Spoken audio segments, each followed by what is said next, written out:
guys wearing masks show up and yeah, if they don't ask nicely, and it doesn't end well for you. Did you fork from a notable project? Would we know the project that you forked from, or what is their lineage? We forked from Grin. So seeking to achieve privacy through Mimblewimble then? You got it. If you want to develop a privacy coin and not have to develop it from scratch, which is a difficult endeavor, you basically got two code bases to choose from, and one is Beam and the other is Grin. And Beam is in C++. It's a great system, but Grin is in Rust, and people are preferring to learn Rust these days rather than C++. So that was a strategic move, looking at our ability to build a developer community, which is crucial for the success of what we want to do here over the long haul. It was a better choice to go with Rust than C++. Got it. There's some minor functionality differences between Grin and Beam, but there's stuff around the edges that you can pop in if you need to, kind of things. Not really core. I mean, Mimblewimble is a really simple protocol. Nobody will ever find an inflation bug, I don't think, in it. Like some of the zero coin protocol-based coins have had.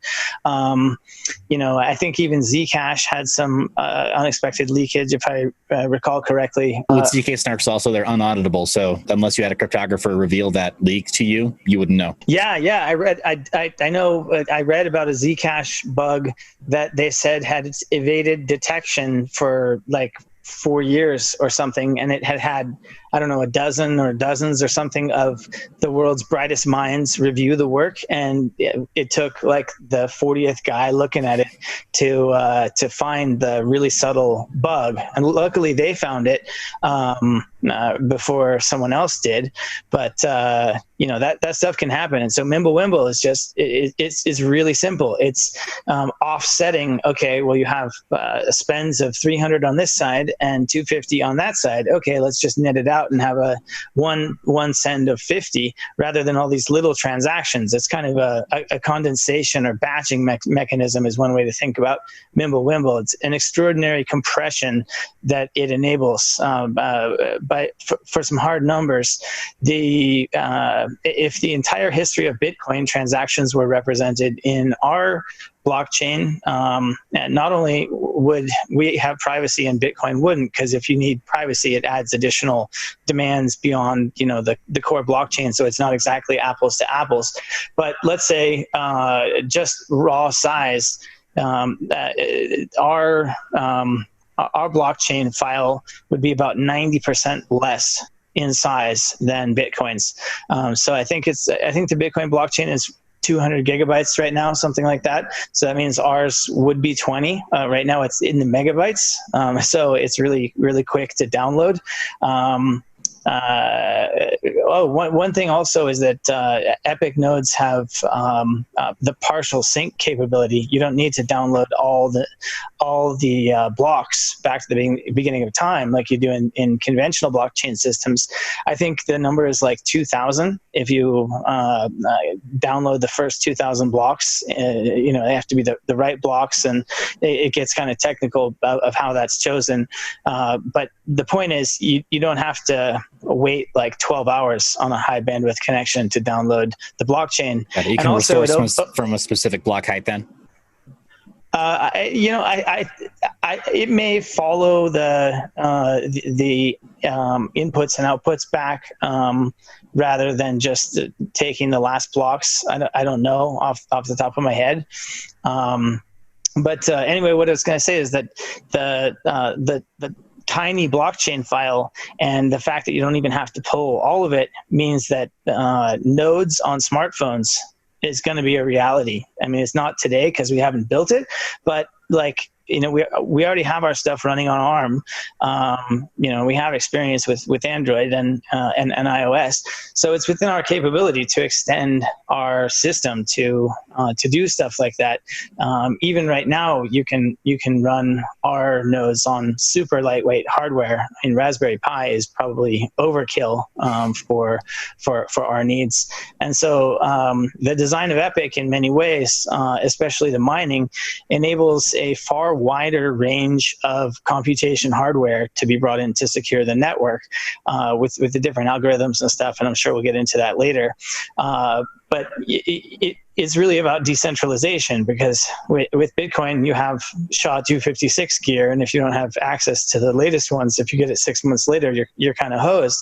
And $10 million to put in a facility, in some place with cheap power. Bitcoin is a rich man's game today at the mining level and at the coin purchase level, $8,500 a coin or wherever we are today. Yeah. And so EPYC, we like to say that it gives people the opportunity to go back to, say, 2010 or 2009, 2010 era Bitcoin, because we designed our coin to very, very closely model or follow in the footsteps of Bitcoin. It starts to supply at zero, have it do some halvenings, and end up at 21 million coins in 2140.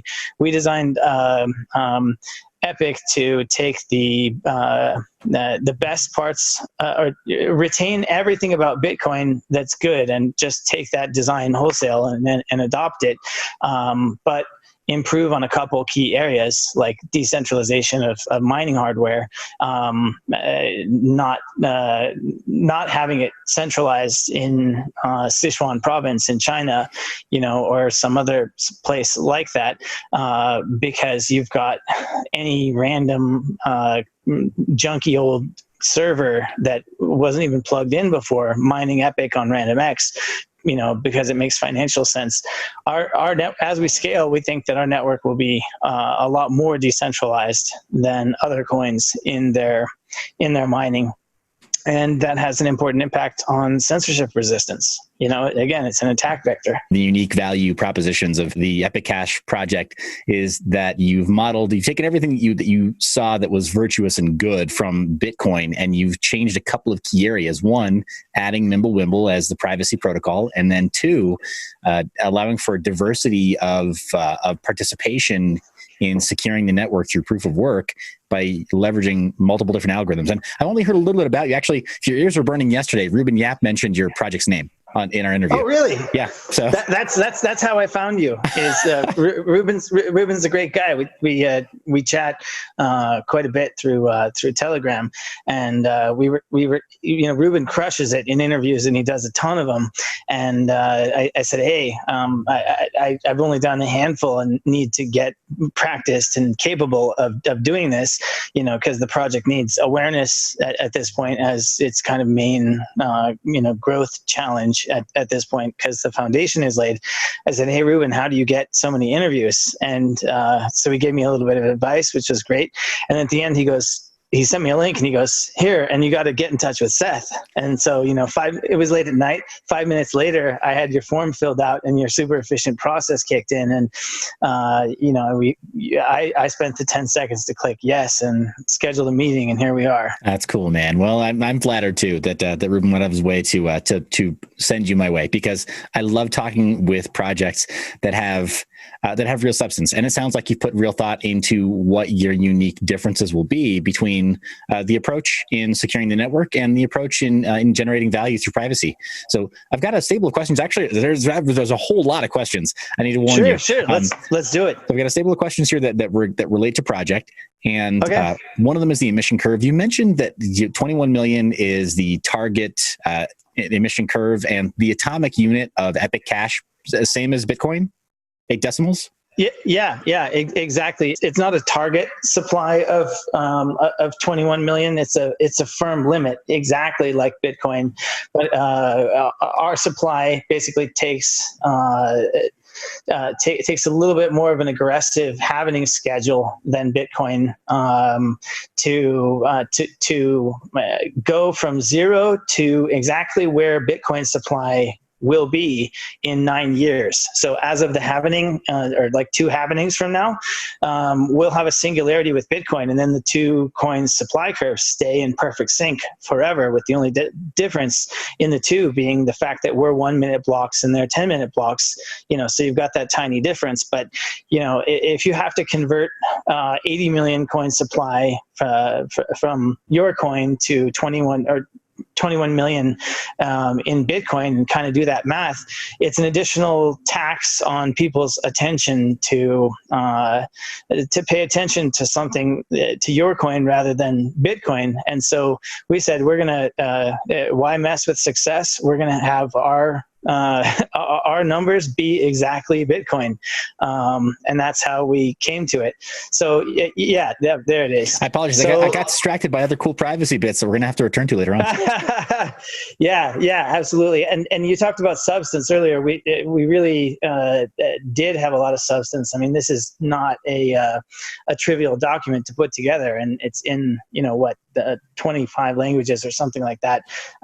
So at one point we had dozens of people working around the world, around the clock, on all kinds of parallel tracks to make all these decisions about, okay, how long should the eras be, and what should the emission be, and should the singularity be in 4 years or 5 years or 9, or should we take 20 years to do it, or whatever. And so in my case, I basically became obsessed with the idea of Epic, and went to about a 16 to 18 hour a day schedule, just cranking on Epic, because it was so fun.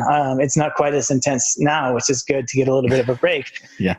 But it was really cool. I mean, we'd have Zoom meetings with a guy from Africa and a guy from the Middle East, and people from all over the world jumping in, and we're just talking about it. So if we went through this document in detail, I mean, each point in there took a lot of work to decide between the different options. As an open source community project with no ICO and no pre-mine, we're all volunteers. So, we all have our own reasons and motivations, and whatever type of benefits derived, if you're mining or trading or building a service around the network or whatever. I mean, everybody's got to find an economic model to survive.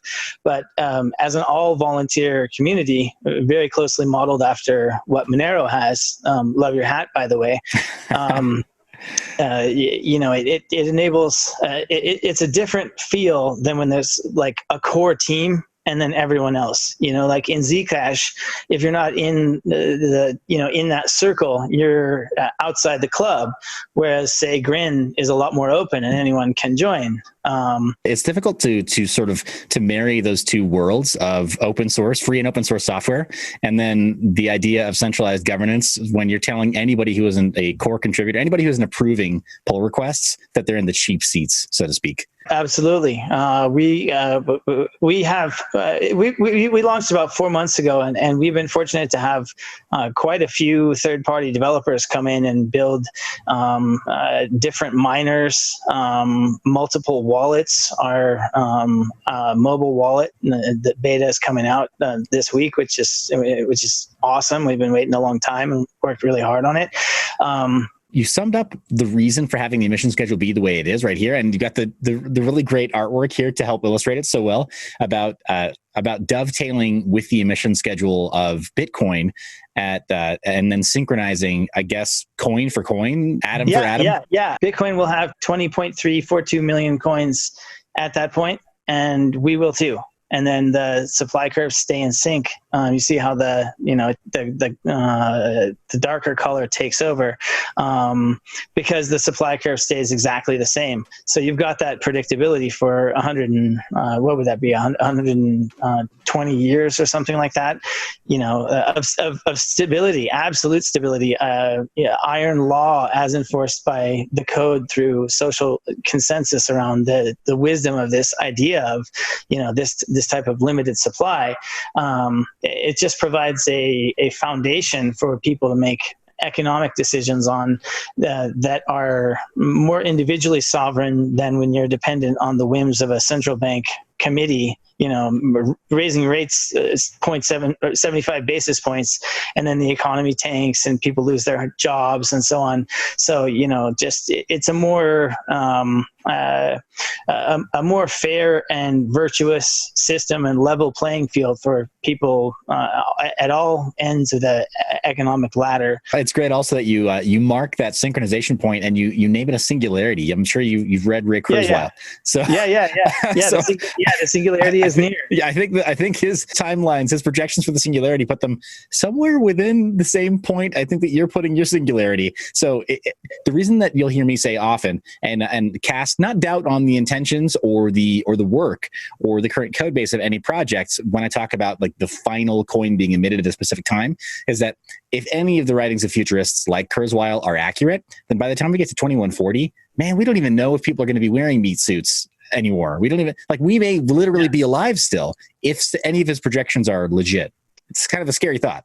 I don't know. I watch a lot of YouTube, and sometimes I try to get into, AI ethics and just the merger. What is it? Simulation hypothesis and Jaron Lanier, that type of thinker. I've even read some books on it, but it just kind of melts my head. So sure. That future is going to come when it comes, and I got to worry about today and the near-term future. And so I'm curious about it and interested, but it's that type of stuff's over my head. Oh yeah, for sure. You gotta keep watering your Chinese bamboo tree every day. Can't take a break there. Yeah. I was just remarking on that because I think it's really great that you have that name for the synchronization point. Let me ask you. So we see now that it's going to emit the final coin, the final block reward from Epic Cash at the same time that the Bitcoin network does. Yeah. And you've given a reason that for that design choice there for the code base. Let me ask, when you initially approached this project, the initial core group of founders, what was the problem or pain that was communicated there? Is there any kind of like a personal anecdote where somebody said, this sucks and I want to fix it? Privacy is the main one. Bitcoin is transparent. When you do business in Bitcoin, if you're a company, say sending payroll or suppliers, or if you're a person who has somebody watching his wallet for whatever reason, a kidnapper or whatever. There's a lot of dangerous places in the world. I believe privacy is a fundamental human right that people shouldn't give up lightly, and it has important implications for the direction of personal freedom. If you don't have privacy in your money, you don't have other rights. Because without money you can't survive. And so we believe that privacy it should not be optional, and it's nobody's business but your own what's going on with your money, and nobody can see anything. But privacy was the central motivator, and we quickly realized that the other big benefit of that always-on privacy approach is fungibility, because essentially every block, every coin that's spent is kind of, we think of it as melting it down and reminting it.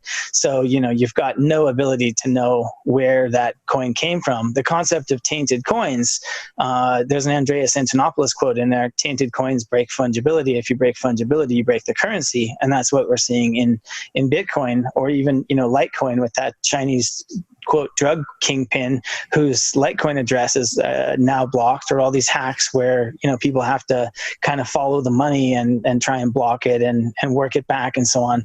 That adds a whole bunch of unnecessary friction to how smoothly the overall network can function. And so we take all of that type of stuff away by making Chainalysis completely impossible. We'll get back into some of the privacy questions, more pointed privacy questions, and deep dive in just a little bit. But it sounds like then the main pain point that you guys were trying to address was that you saw that there was kind of a confluence of issues regarding privacy plus proof of work, based on what we've talked about so far. That it wasn't literally only privacy that you were trying to get at, but privacy paired with some things that you thought could be done better in coin networks. Yeah. So the multi-algorithm approach. Why did we do that? Well, it's very very considered. The percentages of what type of hardware gets what allocation of the block reward changes over time. But it was a very explicit design decision to enable CPUs, GPUs, and ASICs, multiple types of ASICs. SHA-3 will be added at some point when the world needs that. I think that's probably 5 years out or something. But the point is we can enable a much broader array of computing hardware to be brought in to secure the network. And that way it's more decentralized than something that is ASIC farmed out of Sichuan province. Or something that is only GPU farmed out of Taiwan. Or a nice hash attack, or, whatever. Mining is a crazy game. The ability to have complete proof of work and not need nodes or, layer 2 or anything like that. Mimblewimble is also very scalable and has a lot of capacity, not only today, but also to grow in the future.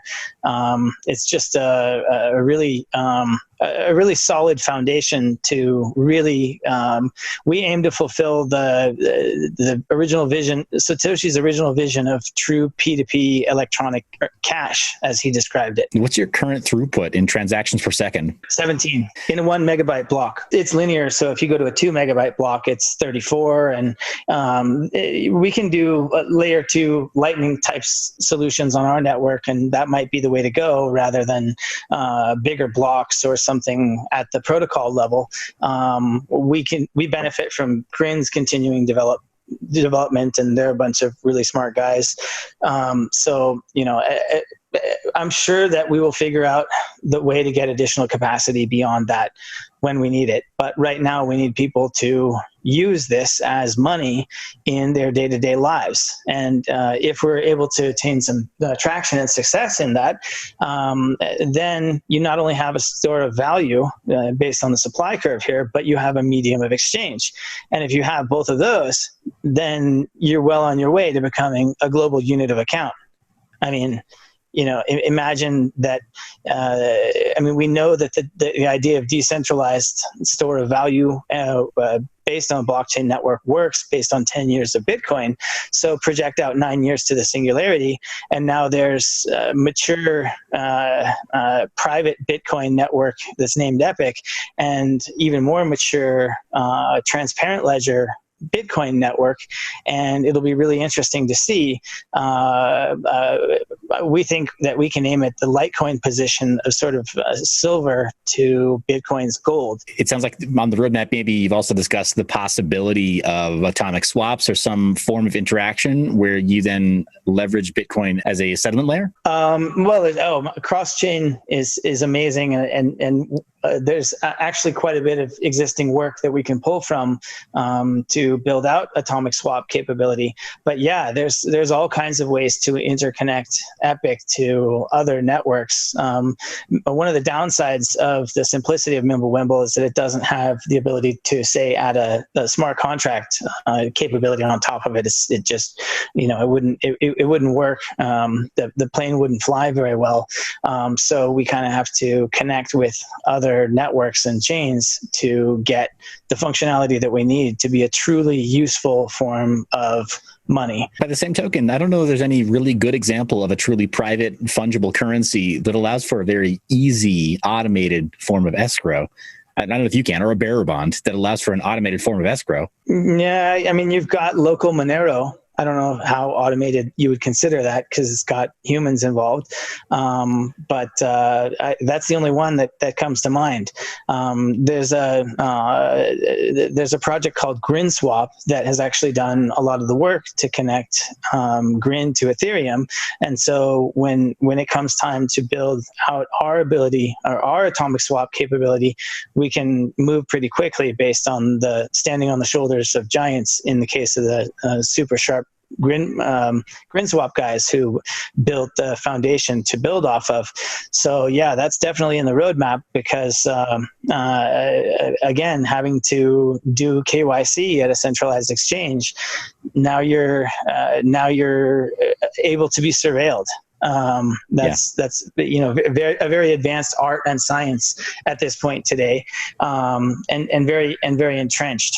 Collabs between the Epic Cache project and any other project. Have you received direct input and development help from other projects? And have you reciprocated by being able to discover bugs or offer meaningful input? No, that really hasn't happened yet. I mean, we only launched 4 months ago, and with limited resources, you have to decide what to focus on. So we haven't put any energy into that, and nobody really has knocked on our door for anything. So we just have kind of kept our head down and built out the key infrastructure that we need to fulfill the mission. Okay. It's one of those questions that I ask every project just to kind of get a sense for like, hey, there will be two sides to that story. So let's talk to that other project as well and see how that played out. So I'm curious as far as funding.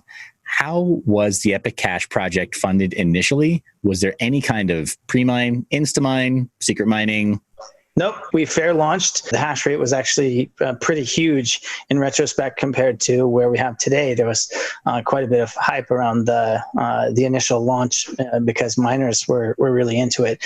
But no ICO, no pre-mine, and there is a dev fee that's collected, currently 7.7%, going down by 1.1 every year until it goes away after 9 years. That goes to a foundation to promote the project and spread awareness, and you're able to do this without charging people, but a lot of other media outlets would want to be paid for doing something like this. If it helps the community feel any better, I do accept tips, but I don't ask for bounties. No, I don't make interviews contingent on bounties. I think that cheapens everybody involved, actually.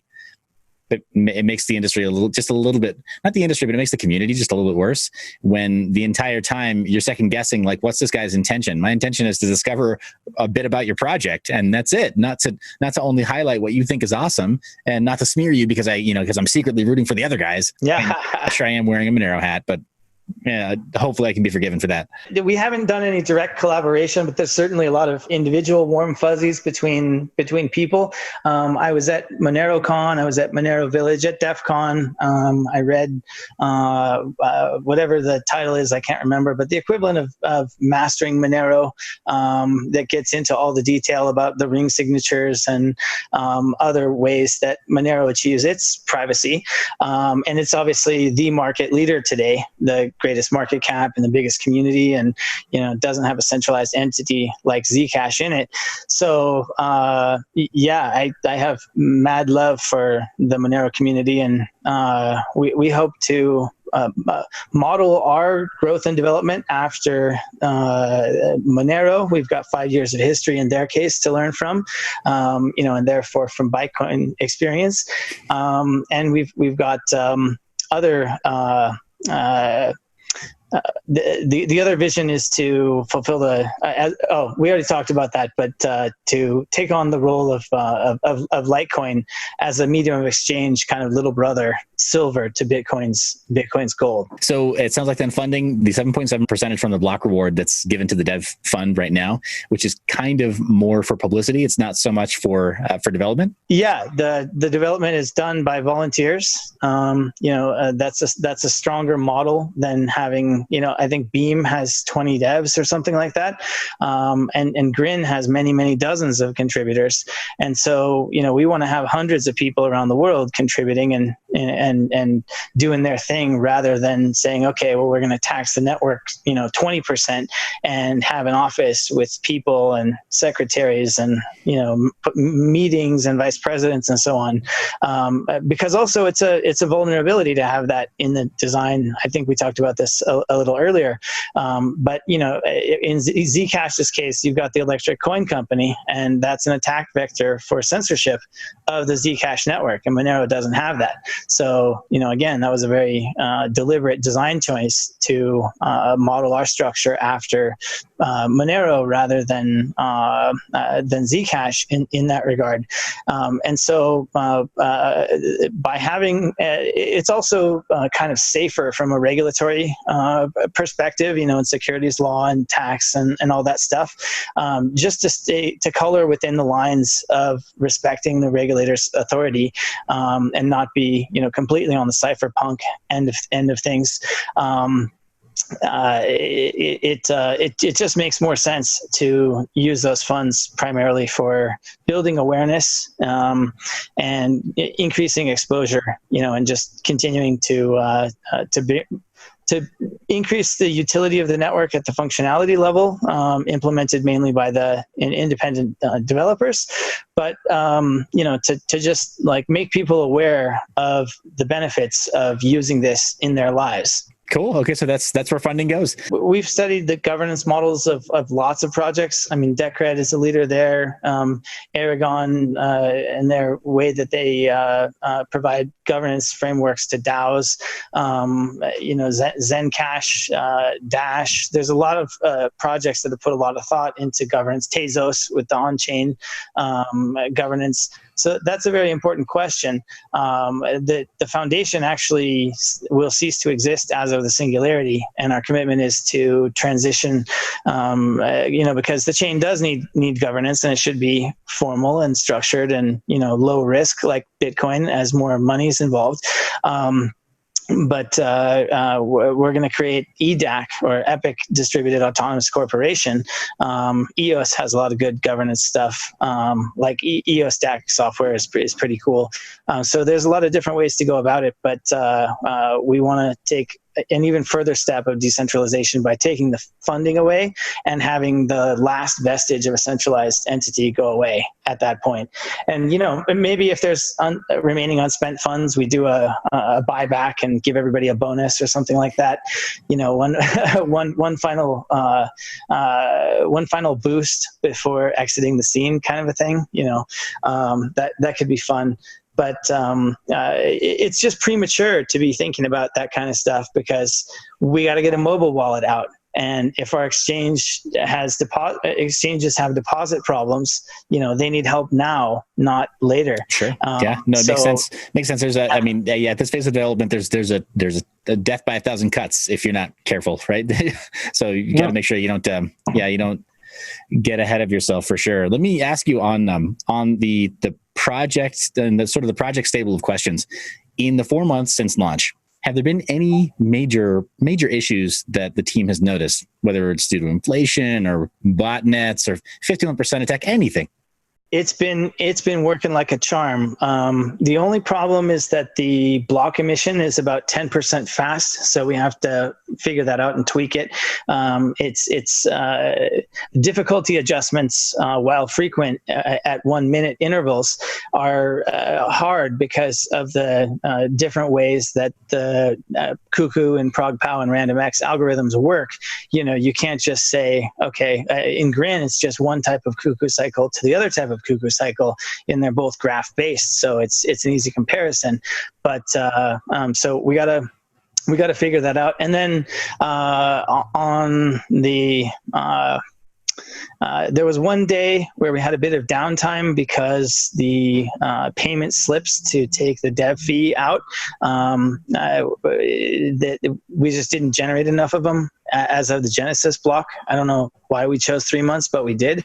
I think it was 6 months and it came a little fast, or it was something like that, and it just required a quick fix, and we got it right back up. But I mean, for a new network, and this having been our first rodeo for almost all of us involved, it was a surprisingly smooth first 4 months. Let's talk a little about proof of work, because you've brought it up a couple times, and it is one of the most visible features of any proof of work project. When there's more than one type of proof of work algorithm that's used, like when Grin launched and there was Cookaroo versus Cookatoo, that had a lot of people's interest. And now surrendering one of the forms of proof of work, having it be a planned surrender over to ASICs, and having that be something that you started with in design. Yeah, well, again, it's always tending toward the direction of more decentralization.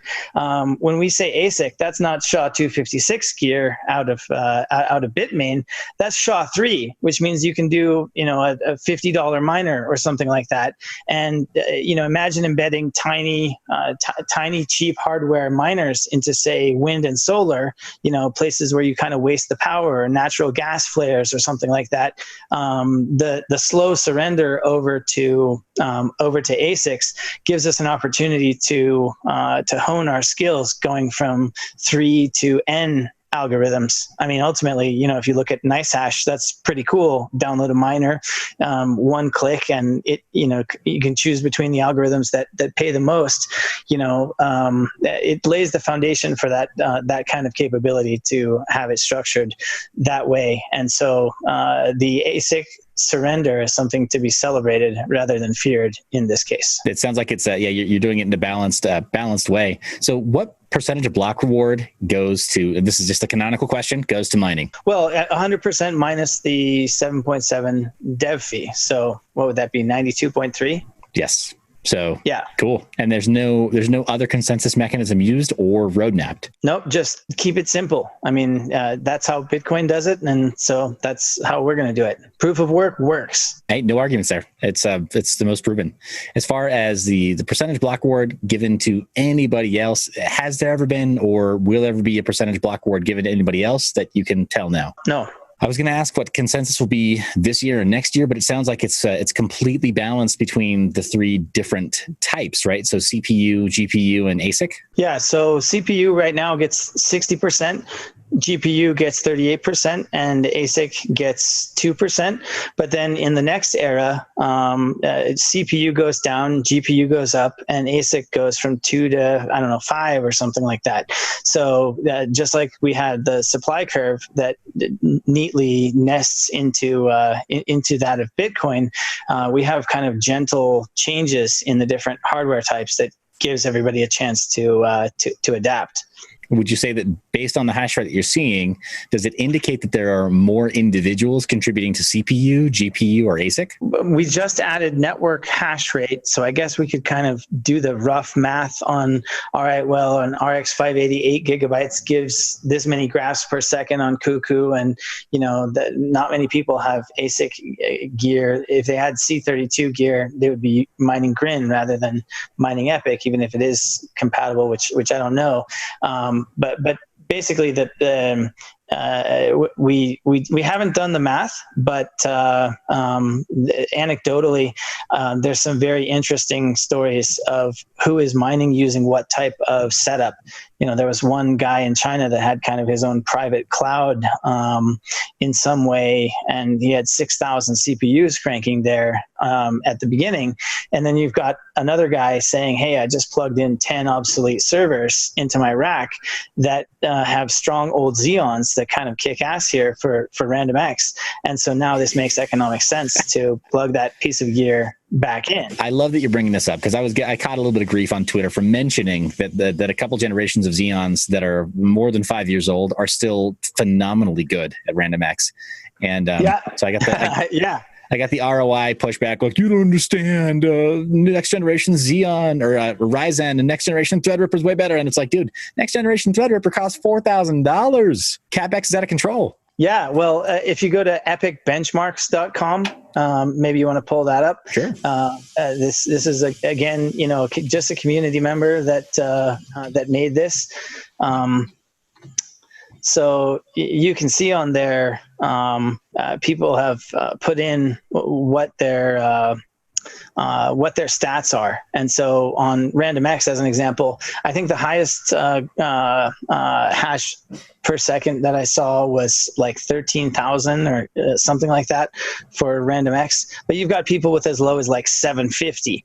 It's like my laptop from 7 years ago, it just barely functions, but it does. And I have free power. So, what the hell? I'm going to plug it in. It's really, really interesting. So yeah, 3900X, where it's got all the tweaks, almost 14,000. but then you've got, something that's not too old, like a Threadripper at 7,500. And then, the really old Xeon, at what, 1/3 of the max of the best one. And, and it's not 1/3 of $4,000 to buy that. So, ROI, okay, go buy old Xeons. That's the smart call. I am right there with you. I think I got some pushback because I actually, I offer some of this generation of the LGA 2011 Xeons on my site. So, shameless plug. I have a website and I do some e-commerce and also do a little bit of equipment sales, but I try not to push anything too hard. This is one of those areas where I'm going to kind of put my foot down and just say, like, there's a reason that you see the V2 E5 2000 series Xeons showing up not only here, but on Monero benchmarks, on Loki benchmarks, anybody using RandomX, they're paying attention to this generation of Xeon processor because that 2680, you can get it for under $100. You can get a pair of them to go on a server board. You can usually, if you want to go buy surplus from like education, right, university or from somewhere else, you can go depopulate their racks and have several 2U miners that have a bunch of these. Sometimes you can get not the 2600 series, but the 4600 series, where you get quad Xeon servers. I mean, you're not going to get this with desktop parts, and you're going to get each one of those processors for a song and a dance, sometimes as low as $20. In my non-crypto life, I run a niche commodities trading business, and we focus on surplus ink products, ink and toner for copiers and printers and so on. It's, there's tens of thousands of different stuff. So we work with a lot of guys like you that are into the, computer liquidation business. And, so you go into a data center, there's a pile of old tapes there with dust on it. If you brought that list to us, we would quote that because we've got outlets for tape. So, buying toner and ink and tape and stuff, that's what I've done for the past 20 years. That gives me the ability to put way more of my time than I probably should have into my passion projects. That is awesome. We'll have something to talk about offline, I think, because I don't really understand that business super well, but I did work for a government wholesaler in that category of office supply. Oh, wow. So when people say that print is dead, it's like, no, good luck with that belief. Now the printers spit out, a couple $100 printer will spit out 50 pages per minute in full color. And the thing goes through ink like you wouldn't believe. Yes, people are printing less, but the pages they are printing are full glossy color rather than black and white. And those cost a lot more. So the revenue decline has been a lot gentler than you would have expected. When I started out, I thought I would be out of business due to the death of copy and print within 5 to 8 years. But here we are 20 years later, and it's going up rather than down because you always have that obsolescence curve. We take 5-year-old stuff for 5-year-old machines and buy it in Germany, sell it in Turkey or Poland or Romania, kind of a trade flow, or US to Latin America, and those types of things.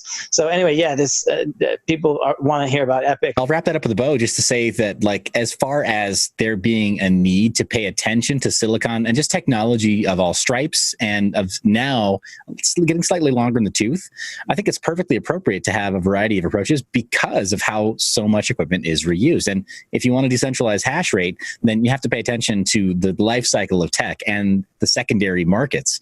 And and paying attention to how stuff doesn't go obsolete as fast as everybody who wants the latest iPhone thinks it does. Bringing it back to mining, how long does a state-of-the-art miner purchase today ROI in Bitcoin? What is it, an 18-month cycle or something like that? No more than 24 months, if I remember correctly. So, there's just a massively higher CapEx cost that has to be dedicated and constantly reinvested to run the Bitcoin network versus here, where you can go buy 2U servers on the cheap and get yourself 100 processors and 4,200 hashes a second. That's nice work if you can get it.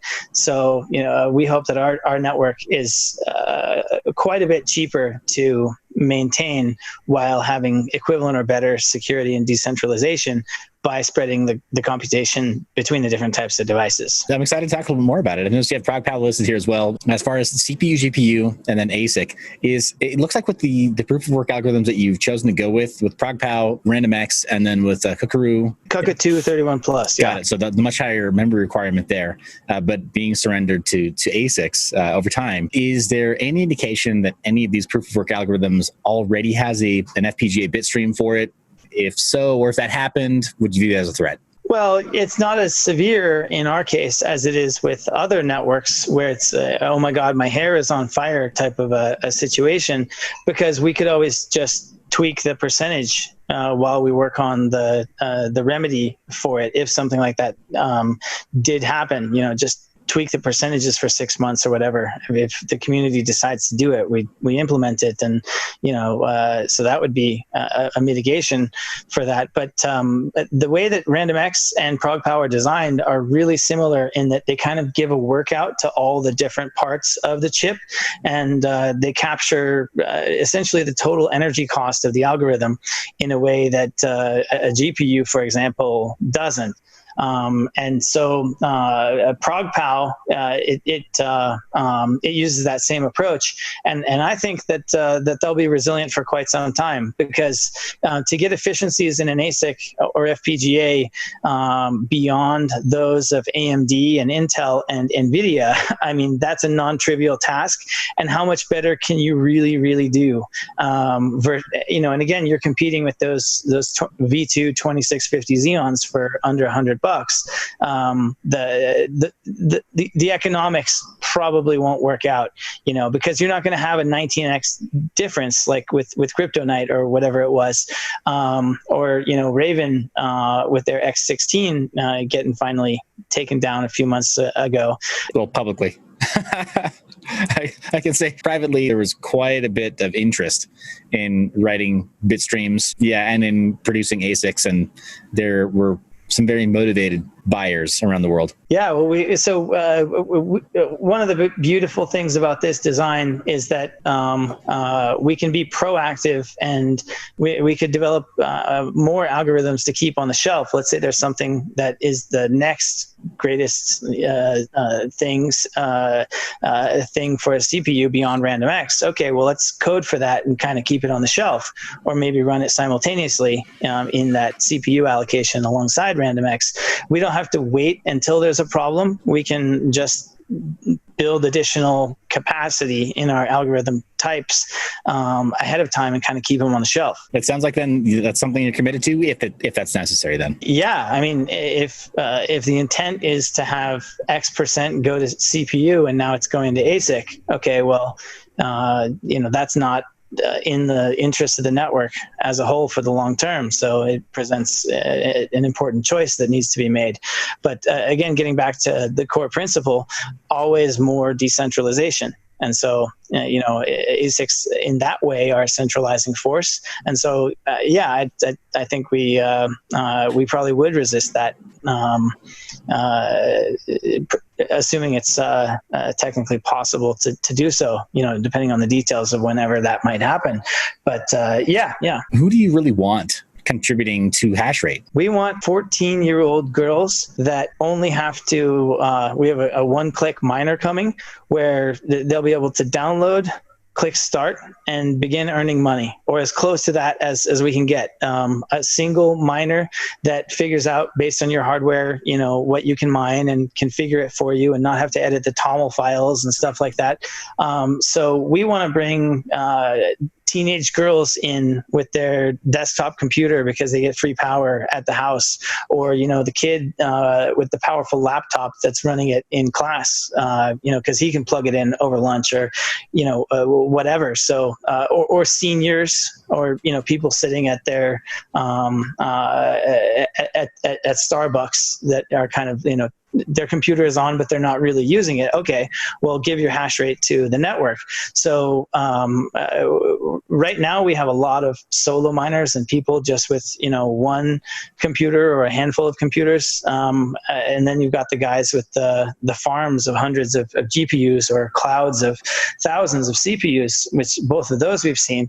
So these sort of professional miners that are out there that do this as a business, hash rate follows price. And so they'll come, but who we really want is people that Epic is going to be their first crypto mining experience, and they never even thought of mining crypto before, because just, it's a rich man's game, and it's very complicated to mine Bitcoin and even Ethereum and the other ones. I mean, unless you go to NiceHash, which really doesn't pay. So we hope to have just people, individual people doing contributing the hash rate. That would be an amazing thing. One CPU, one vote. Satoshi had the wisdom way back when. Let's talk about privacy. Switch gears just a little bit, and we talked already quite a bit about it. But what percentage of transactions on Epic Cash are currently private? 100. Okay, so user behavior doesn't dictate whether or not something's private. It's just always private by default. Yeah, there's no ability to send a transparent transaction. As far as the peer review and any kind of external criticism of Mimblewimble as a privacy protocol, do you think that there's a credible claim to de-anonymization? No, and there's a great Medium post by the Grin guys. If you search for Grin rebuttal Medium, it would come up. There's an article there. But basically, the reason that you can do that to 96% today is because there's not a lot of transactions going through the network. And so do a simulation. Okay, when network throughput reaches this, okay, now your ability to de-anonymize goes to 4% or whatever. It doesn't take a lot of network growth to have that just be a non-issue. So it's a little bit disingenuous to say that there's, the Mimblewimble's cracked, or, that it's got this flaw or whatever, because it doesn't. And even today, Beam, for example, adds decoy outputs to their kernels, or, to their transactions. And so they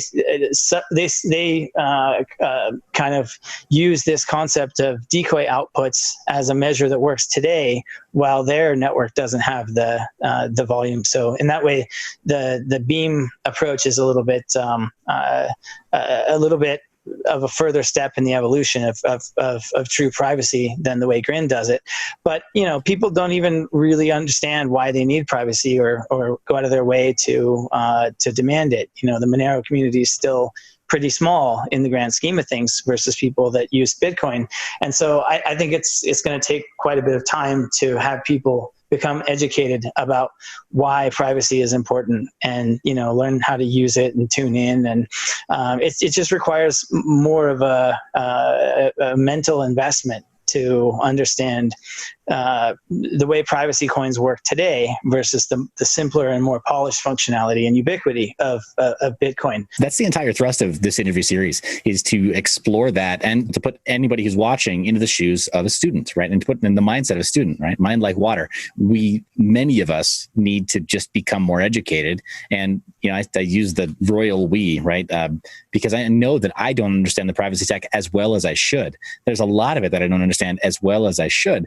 But at the same time, for widespread adoption, just looking at averages, looking at average intelligence and average ability and average user behavior, there's probably a lot of work that needs to be done in onboarding, and probably a lot of work that needs to be done in UX to ensure that privacy, either by default or when it is a requirement that users opt into privacy, that people understand to their level of understanding why and how. UX, and from that, the simplicity of the UI that you can build, by having it always be private and not even an option, that whole class of questions and pain points and design choices goes away. So it's definitely an advantage to have always on privacy.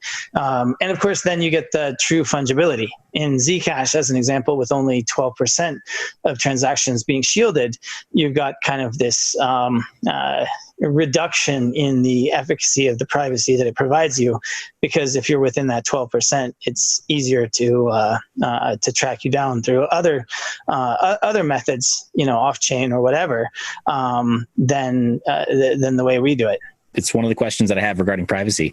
As far as anonymity set size, it sounds like the anonymity set size with Mimblewimble is in part, there's a function of usage that affects the anonymity set size. Yeah, I mean, I guess I've never thought about it, but I guess it would probably be the number of participants in around 5 blocks or 3 to 5 blocks, so however many transactions or however many transactions go through a quick series of blocks, because Dandelion pops the transactions around and it might not get in to the first block if it's in that long tail of how many hops it takes before it gets committed to the chain. So yeah, probably, let's say whatever the transactions per block is in that 1 minute, that would probably be the anonymity set. So it sounds like then usage is pretty key in terms of guaranteeing greater anonymity, greater privacy by use of the Mimblewimble protocol on any coin project, but especially one that's as young and as tender as Epic Cash is right now. Absolutely. I mean, nobody wants a money that nobody wants, and we are a pure currency. And so you've got this chicken and egg problem of people who, need to understand why they should value it as money and how to use it as money. And so, for example, our forthcoming mobile app will have QR code functionality, maybe not in the V1, but definitely in the V2, so that a small merchant in India or whatever can have just, QR code or NFC, put your phones together. Now they do that kind of handshake that the interactive nature of Mimblewimble requires. Ding. Okay. We have full confirmation within a single block. So, take your stuff and leave the store. That's a very effective payment solution that we just described, based on very cheap hardware. $10, $20 smartphones are more than adequate for it. And that's a reality, not 5 years down the line. That's just, we have a bunch of stuff to do today, but, we could do it. And we will do it. So I'd say, we're going to have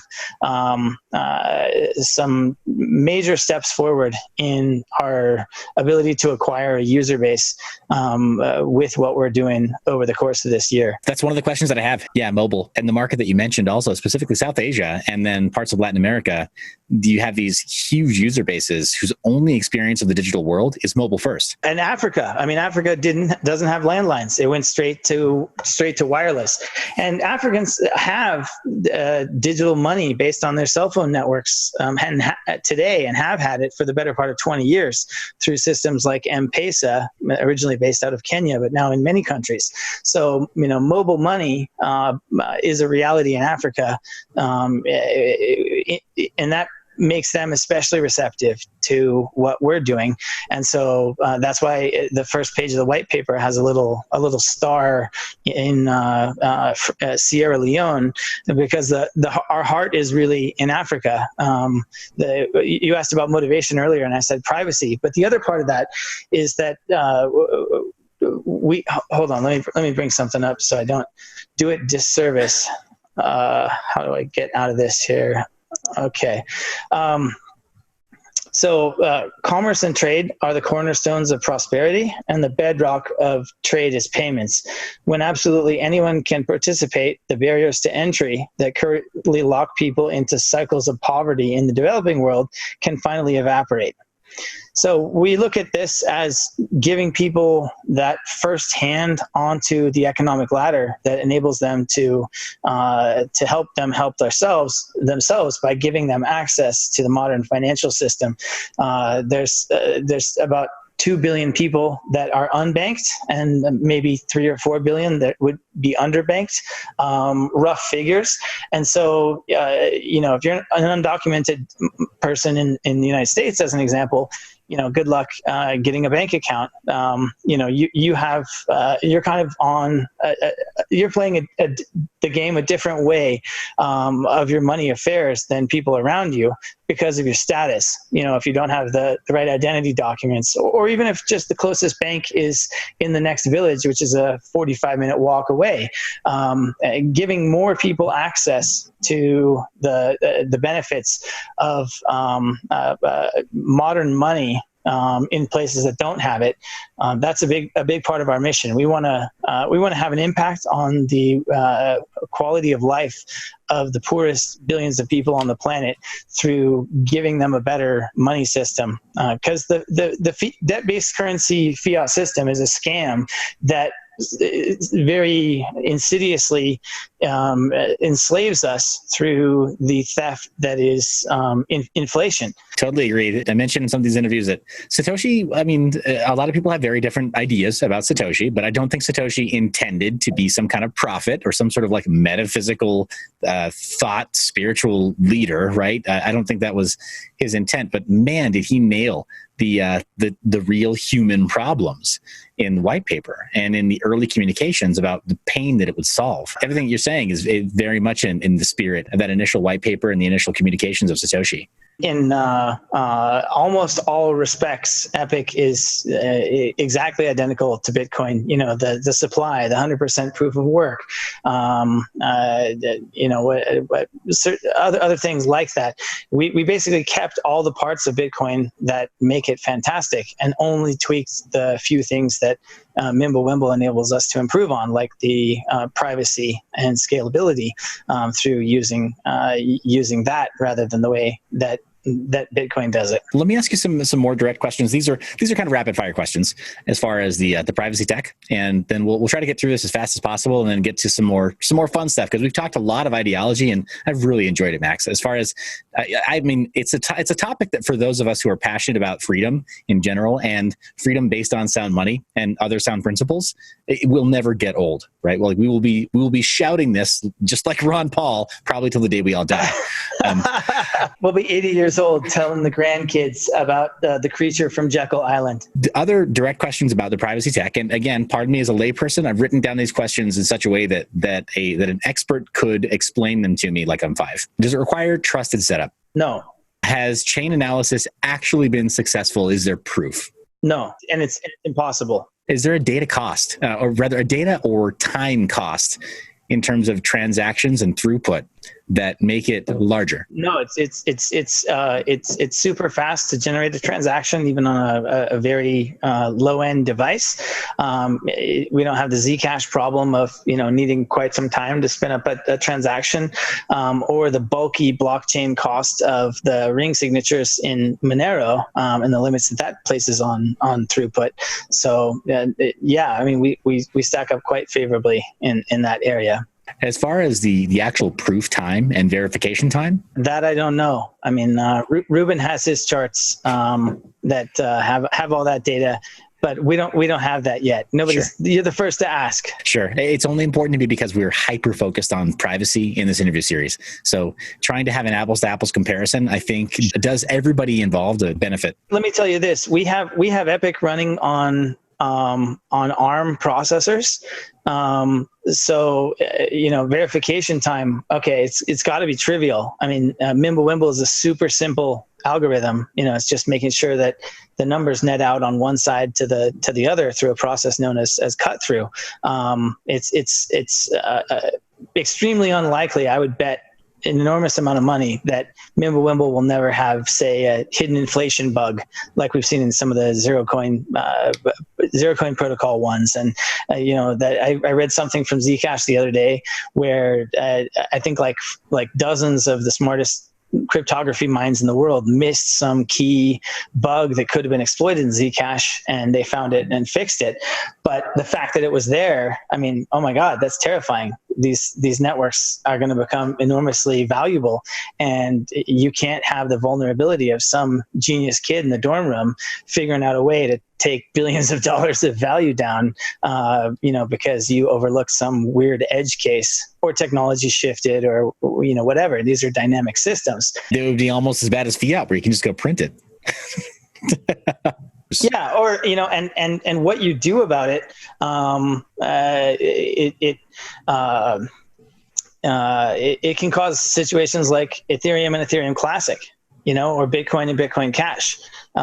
Something like that, maybe one side that wants to roll back to before attack, and the other one wants to mess with the supply curve and distribute the losses this way. That can become quite contentious. So yeah, hopefully that doesn't happen, but I think it's a really low probability. The transaction amount, is it visible on Mimblewimble? No. Origin and destination wallet addresses, are they visible? No.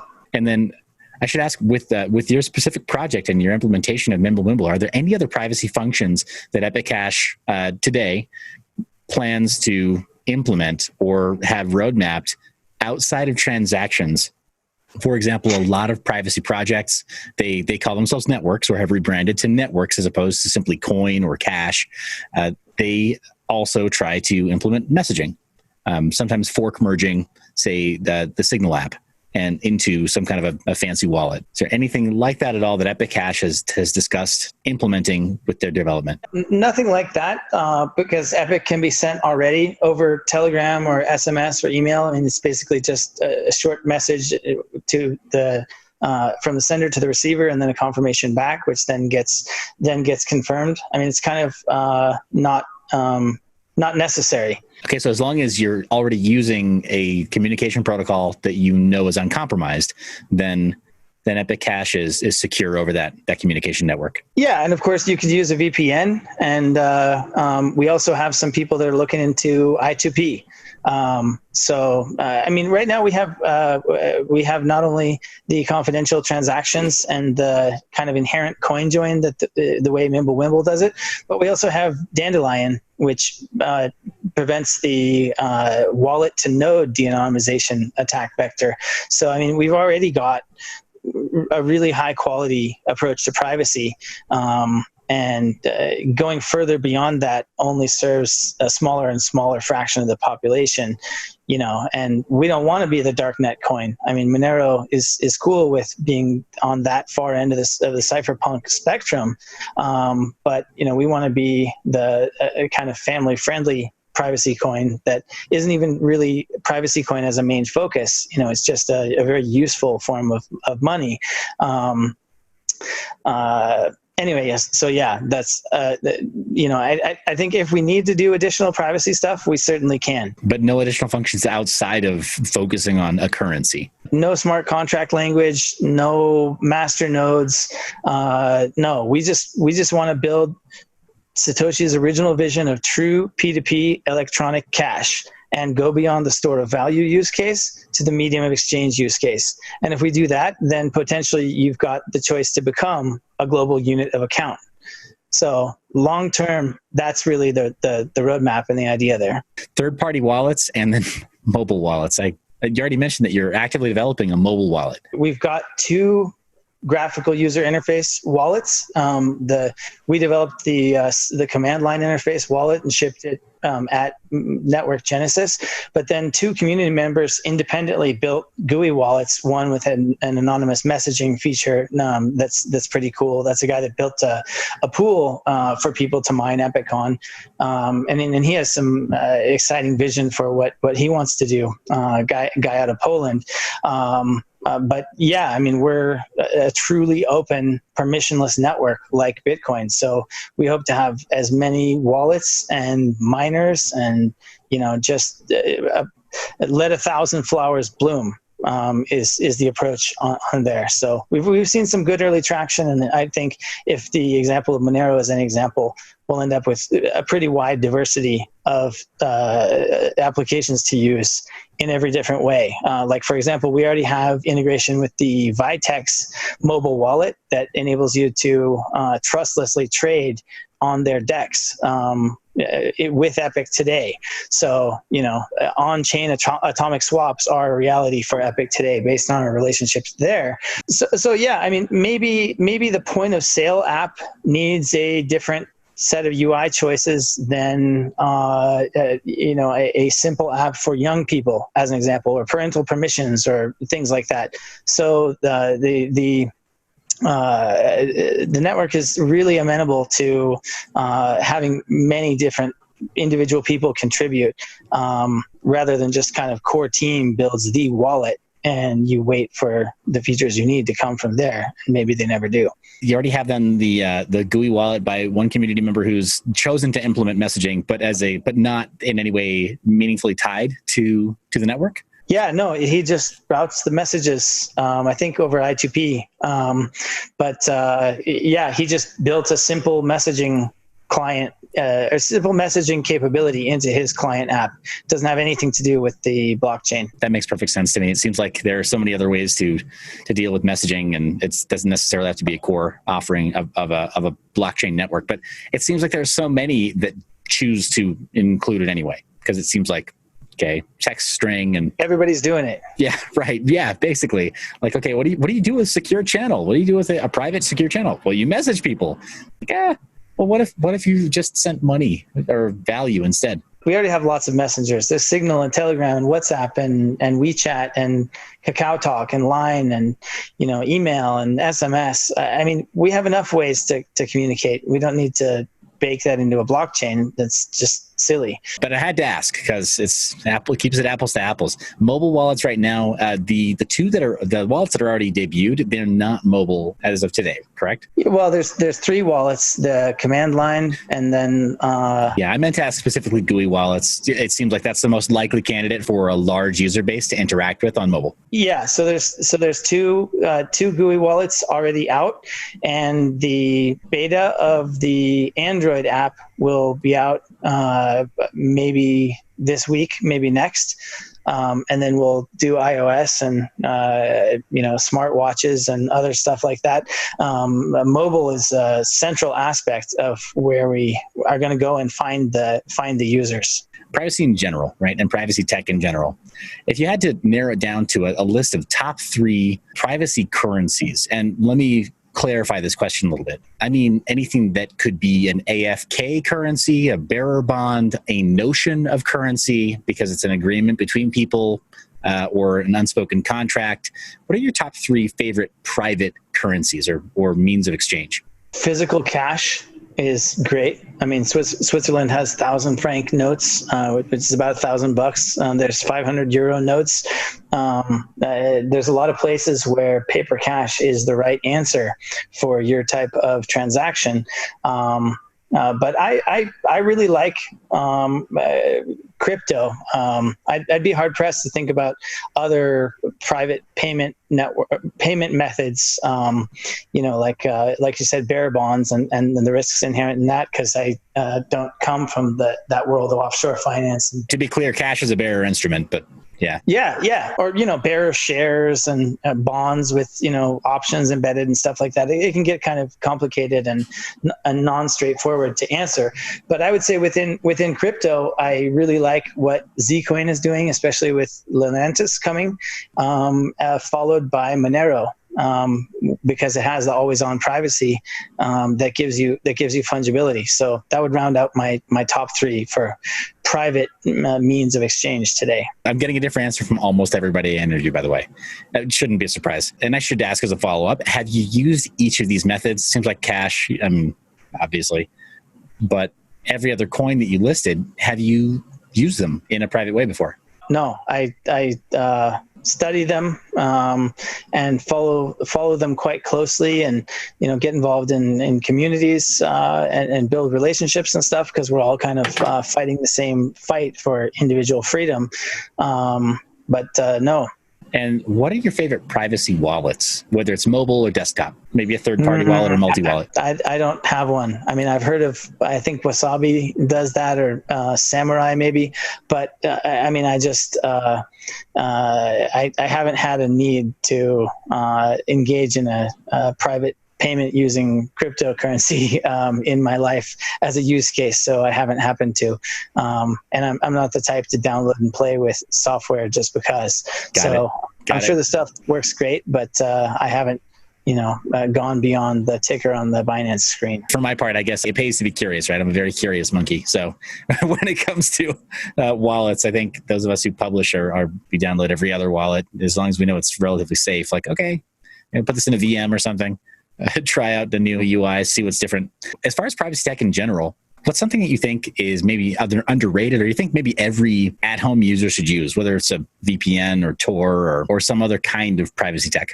The surveillance capability is so advanced that I'm not sure even using a VPN or Tor or whatever would really protect you. And a lot of sites and services just don't work when you're connected through a VPN. So it's a cat and mouse game between those who want privacy and those who would surveil them. And I don't know where the balance stands today, but it's pretty tough to achieve really perfect privacy online. I mean, even Monero right now today with the 11 ring size, like that, I guess theoretically anyway, could reduce it down to 11 people, which is not a long list to figure out who's doing what. So, they're talking about moving to 501 or something. I understand that'll take quite a while, a couple of years, I think, but that would be great. I mean, the greater anonymity set, the better. Closed-ended, yes or no question. Does privacy matter? Yes. What would a complete lack of privacy look like in the world? The ultimate fantasies of the KGB and Stasi and other really evil organizations, maybe set in Orwell's 1984 with a modern setup. Or maybe the social credit system that we're starting to see in China. And then on the flip side, what would the correct level of privacy look like? And build a picture in our minds for what total privacy implemented correctly would look like.